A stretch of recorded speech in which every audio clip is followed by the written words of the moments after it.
आज ही के दिन ईरान ने दिए थे एक साथ 72 शहीद, बाल बाल बचे थे आयतुल्ला खामनेई। तेहरान धमाके की 41वीं बरसी आज।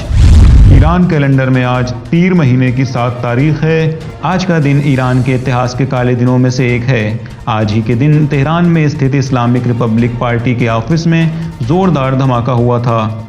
28 जून 1981 की तारीख थी कि जब ईरान की राजधानी तेहरान में स्थित इस्लामिक रिपब्लिक पार्टी के ऑफिस के मीटिंग हॉल में एक जोरदार धमाका होता है, जिसके नतीजे में ईरान के न्यायपालिका प्रमुख Ayatollah Mohammad Hosseini Beheshti Iran की 71 सियासी और मजहबी हस्तियों के साथ शहीद हो जाते हैं। इस धमाके को MKO नामक आतंकवादी गुट ने अंजाम दिया था। ईरान में ताज़ा इस्लामी इनक़लाब कामयाब हुआ था, तभी अमेरिका और कुछ पश्चिमी देशों के हिमायत याफ्ता आतंकी गुट MKO ने एक आतंकवादी कार्यवाही अंजाम देकर ईरान की जानी मानी हस्ती आयतुल्लाह बहिश्ती सहित 72 लोगों को शहीद कर दिया था। इस घटना से केवल एक दिन पहले ही आतंकियों ने इस्लामी रिपब्लिक ईरान के सुप्रीम लीडर हज़रत आयतुल्लाह उज़्मा सैयद अली ख़ामेनेई पर भी तेहरान स्थित अबू ज़र मस्जिद में हमला किया था, जिसमें आयतुल्लाह ख़ामेनेई बुरी तरह से ज़ख्मी हो गए थे और उनके एक हाथ को काफ़ी नुकसान पहुंचा था।